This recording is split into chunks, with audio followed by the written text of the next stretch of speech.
Hey everybody, welcome to the Strength, Yoga, and Freedom YouTube channel. My name is Justin. I am so glad that you're here.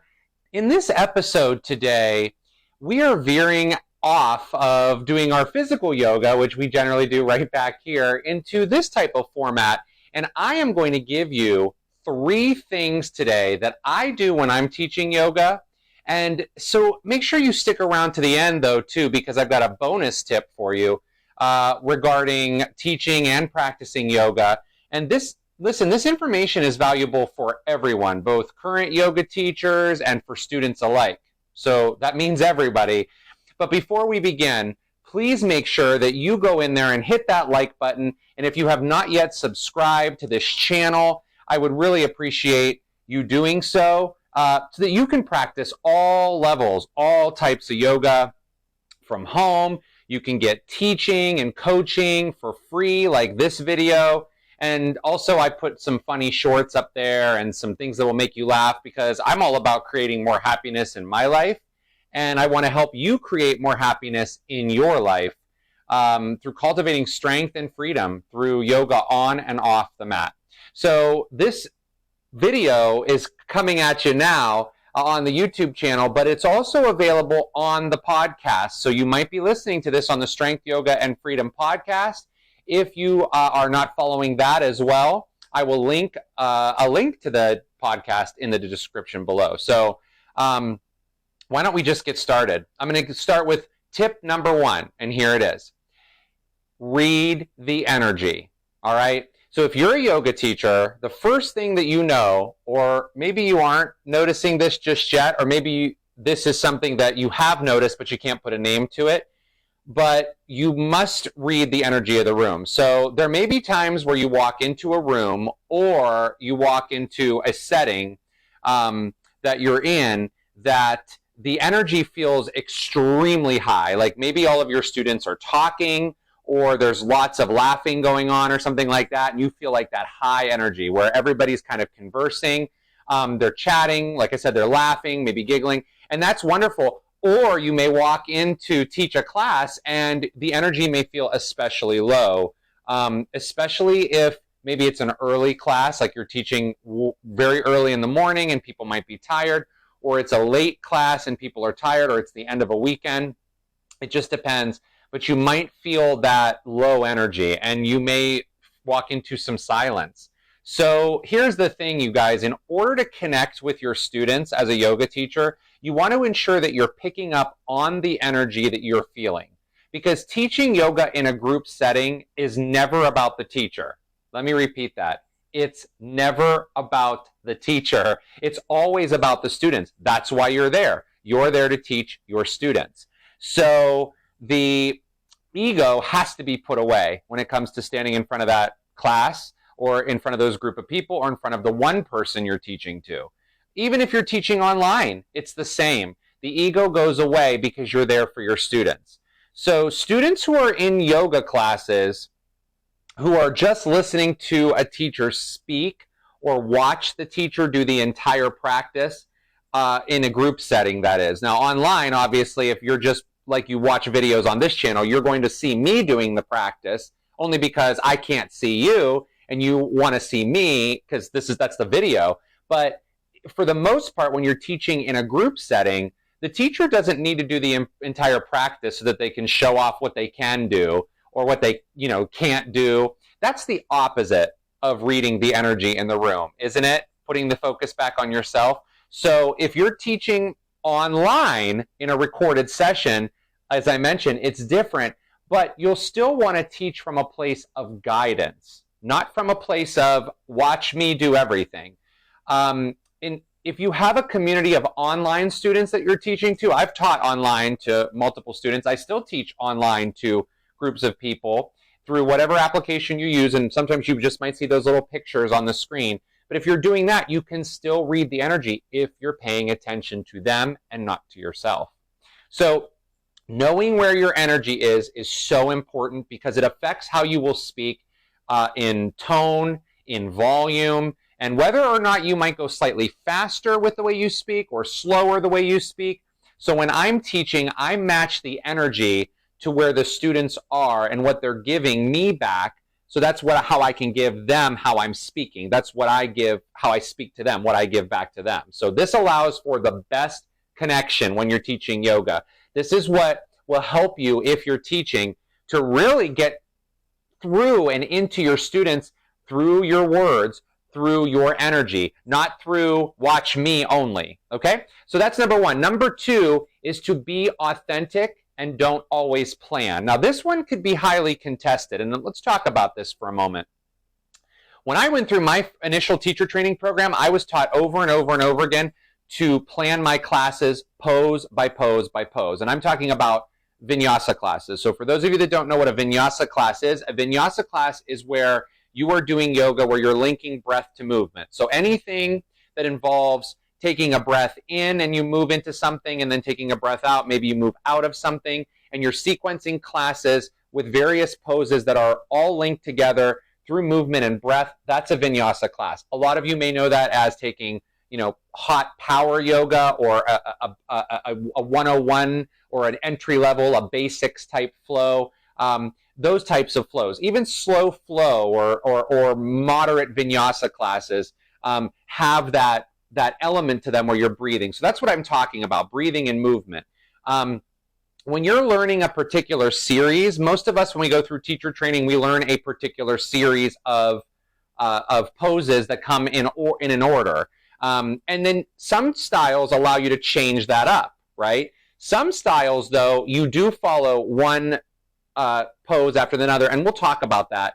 But it is important to know that it's important to know that the order in which the series goes and what poses are safe to do one after the next so that you avoid any type of discomfort or injury. So that's very important to understand. However, I strongly recommend bouncing off that energy that we just talked about, reading the energy in the room to get in tune to where you're going next. Now, as I mentioned, some yoga styles and even some yoga studios have their own brand of a series. So they might have particular poses that come one after another that you don't veer off of, and that's what you're learning. Fine. But a lot of yoga is a more freestyle version where you're moving through poses, but you follow kind of a skeleton. That's what we see kind of a little bit more often, especially in the Western world. And I'm here in the United States. We see that here a lot. But again, some studios and some practices, you do go one step at a time through particular poses. So whatever you're getting trained on, be sure to stay in tune with that, and follow it, but you can still get authentic in what you say during each pose or during transitions. It doesn't have to be the same scripted, phrasing or the same scripted words that you're using every single time. If you're trained in a style of yoga that you do not have to place one particular pose in front of another particular pose each and every time, then I highly recommend sticking with the framework and planning the actual poses. Not planning the actual poses one after another. So stick with that framework, but don't plan one pose after another. And here's why that can maybe get you into trouble. If you try to plan one pose after another and you don't have to have one pose following another, you start to sound scripted. And from a student perspective, it sounds like you're reading from cue cards. The teacher's reading from cue cards. And I have to tell you something. I've been in yoga classes where teachers were so afraid of missing the next pose that they had planned in their mind that they go blank. And so then they're not present anymore because they're trying to remember what comes next in the sequence that they've already planned. And I've been that teacher. I've done that myself. Although I am a big fan of being very fluid and things flowing after one pose after another. And it's hard for me to make a connection with my students if I feel like I'm acting on a soap opera. But by the way, I do love my soap opera stars. So if any soap opera stars are watching, I love you. But you see the difference? The difference is if you're standing up there trying to recite something, you are not actually fully present with your students at all. You're just there trying to memorize. You're memorizing something and you're trying to just regurgitate that back out. And in my opinion, that's not fully teaching yoga. That's just reading from a script or memorizing lines. So your authentic self is so important. After the first few classes that I actually planned and then I executed, I actually felt terrible. I felt drained. I felt like I beat myself up because I forgot something on one side and I didn't forget and I remembered it on the other. But now when I go in to teach any type of vinyasa style class, whether it's online here with you on this channel or in the studio I teach in, or when I teach online or to individuals online, I don't plan anything. It all comes authentically.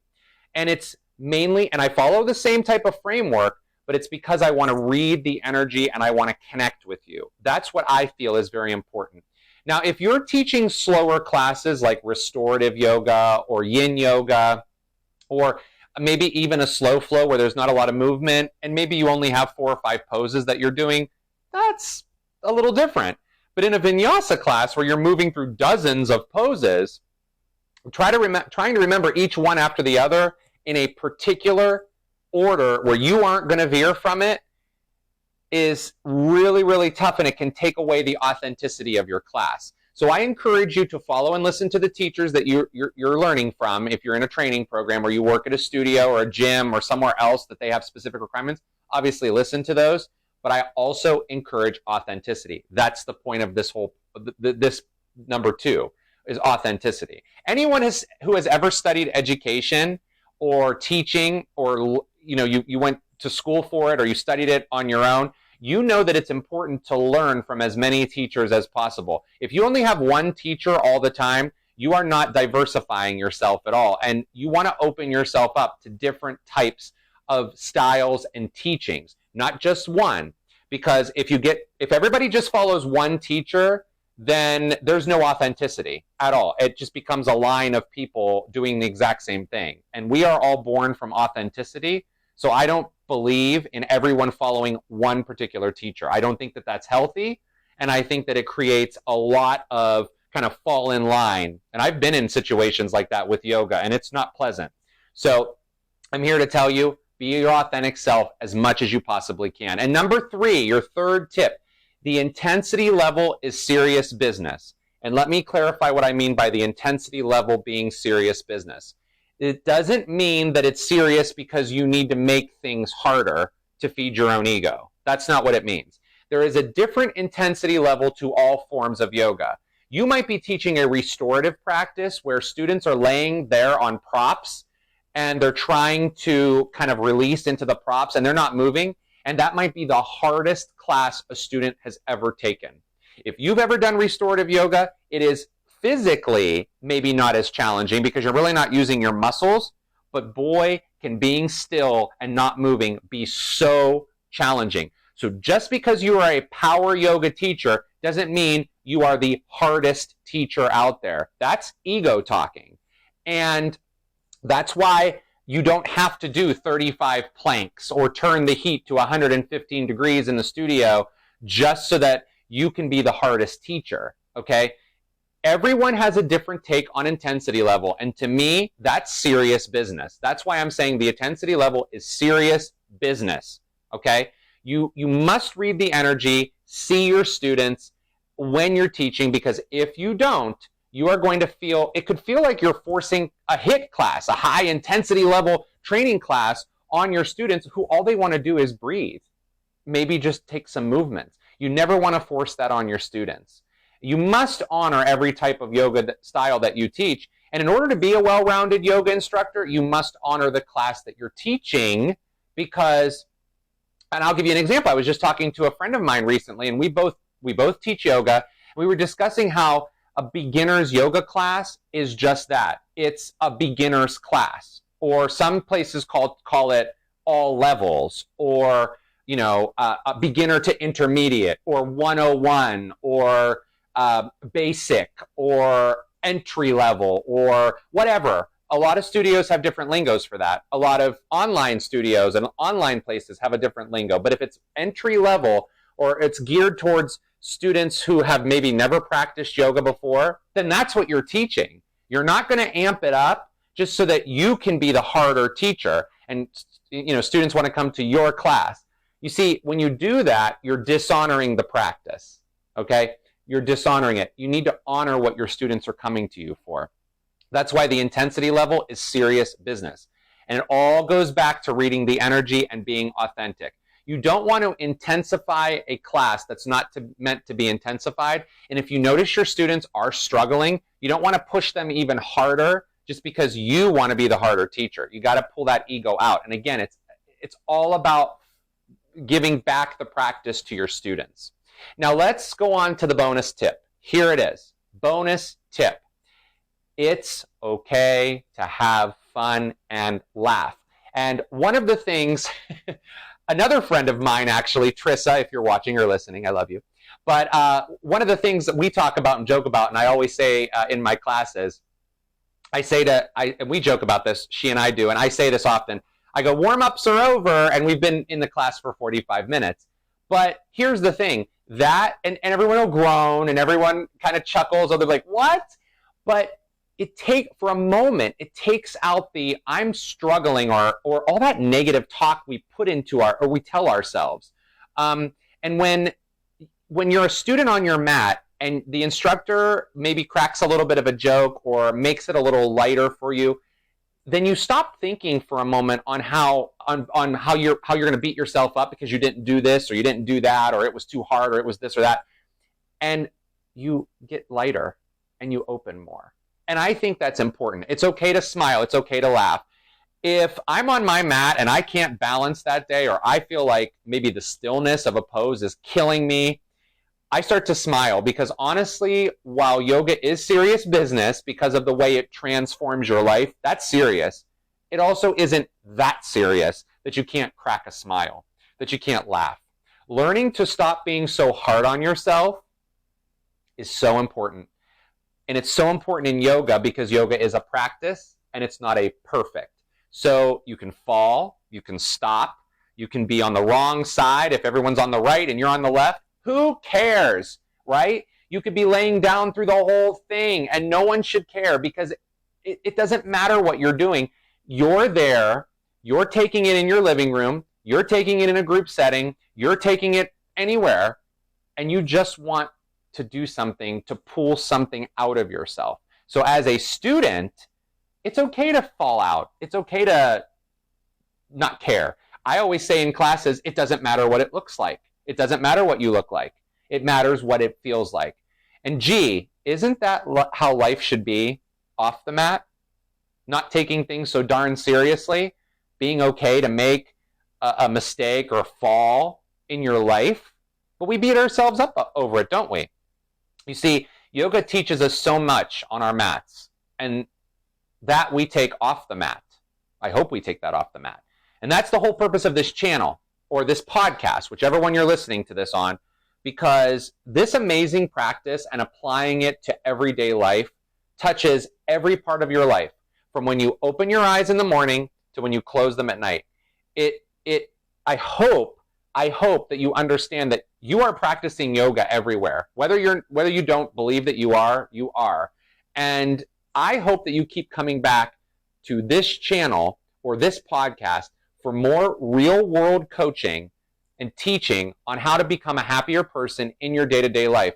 Because we use this practice as a healing way to grab on to happiness every single day. Because that's what we want, is to be happier people. If you do not want to be a happier person and you want to wallow in complaining or procrastinating or other things, and you don't want to make the effort to change, this is not the channel for you. Then I tell you to go find another channel. But if you want change and you want to be on your mat and you are open to different points of view and you are open to be healed and be a healer, because anyone who practices yoga has the ability to heal, then this is the place for you. So thank you for joining me on this channel or on this podcast. I am so grateful for each and every one of you who are supporting this growing community. Please share this video anywhere or the podcast episode anywhere, because more people need the good word of yoga in their lives, because so many people are upset all the time and angry all the time. And they are pouring all that out on everybody else. I used to be that person too. And it took work to change, and you can do the same. And I believe that you can do that. And so today, when you find some happiness in your life, make sure you stop and enjoy it, because you deserve it. See you all next time.